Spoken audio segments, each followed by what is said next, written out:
Hello everyone, we are Team 6. This is our beta design concept for the nozzle, roller belt, and initial cut. So for the nozzle, we went with an idea where we could inset the nozzle into the end of the auger. So this would be what the coming out end of the auger would be. We had two different ideas for mounting it. We had one where we could slide in and push pins through holes to hold it in place. It allowed you to quickly change it out. The other option was to drive bolts through it and pull them on that way. This was the finite study we did on it. Our key points of failure are going to be right at the lips and right around the bolts. But we designed it in a way that, being the information we have about the forces we're going to be dealing with, we are more than adequate to withstand the forces that will be applied to the road. So this is our roller design. Not much has changed. We decided to add a handle to one of the rollers so we can manually drive it to pull the chunk of clay along. That way we wouldn't need any motorized components.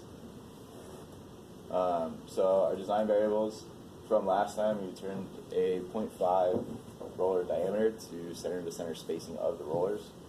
And then a couple other things we need to figure out were the roller sizing. And we determined that for the chunk of clay coming out of the auger, it would be about 10 pounds of clay weighing down on each roller. And then we had to calculate, find suitable bearings that will withstand. So from that, we decided it would be much easier to just purchase the rollers that we need and put them into a table frame rather than trying to build some complex bearing roller combination. So we found these are pretty cheap. They're only $10 per roller, and they easily withstand our capacity. They're rated up to 270 pounds. And the reason we went with these instead of, there was cheaper options, but we weren't really saving any money. So we figured this would be the best option for size and the number of rollers we need ultimately. This is our initial cut design. It hasn't changed, the concept hasn't changed much since DR2, but we decided to move our stoppers to the outside of this rectangular housing instead of inside for ease of manufacturing when we weld that on there. And then our key design variables are the size of the bolts that we're going to have on our housing and the wire size and how to secure the wire. And for deciding the size of bolts, we used FEA static study and basically a bolt chart that showed the stresses and factor of safety, and we used 1/2 inch and 1/4 inch steel bolts, and both were easily suitable, and they're both very cheap. So we just went with the 1/4 inch. We could go lower, but it didn't make financial sense to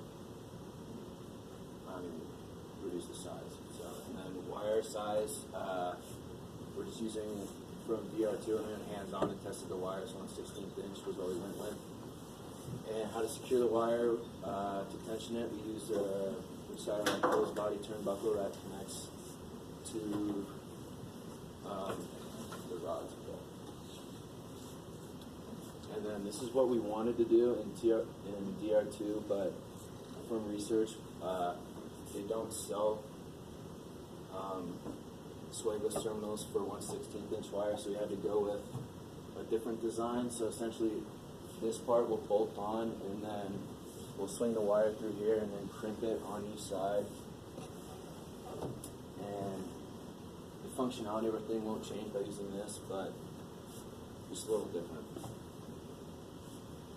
Okay, last we had our top 3 failure modes and effects analysis. Our number 1 ended up being with the nozzle.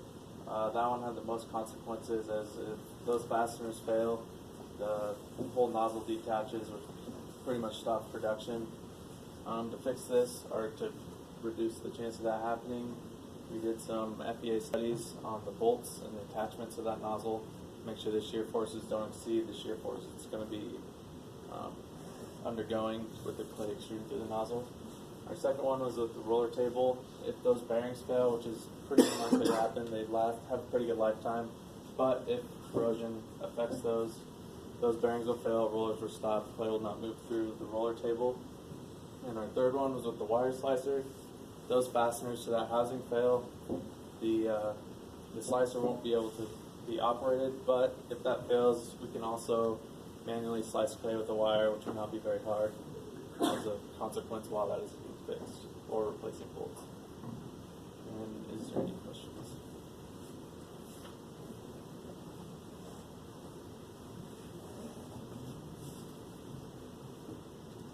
So you said that the wire is going to be crimped. Yeah, through this. Basically loop it through and then crimp it on each side. When you crimp it, like how much strength you can have? in the crimp? They can just, I don't know, they kind of look like pliers. You just squeeze it and crimp it. Just like can it hold the tension that? Presumably, so yeah. Yeah, I mean that would be my guess. Yeah.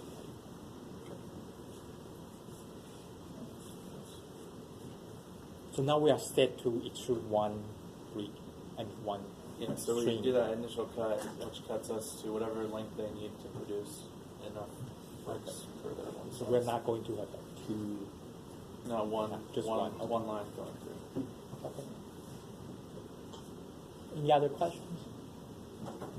Thank you.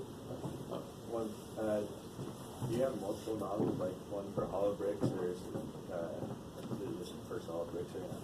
Right now, we just have the solid brick model. But It's supposed to be easy to interchange though. If you wanted a hollow brick, it's not, or different types of shapes of bricks. The whole point of having the nozzle easily removes is that you can use people for different designs.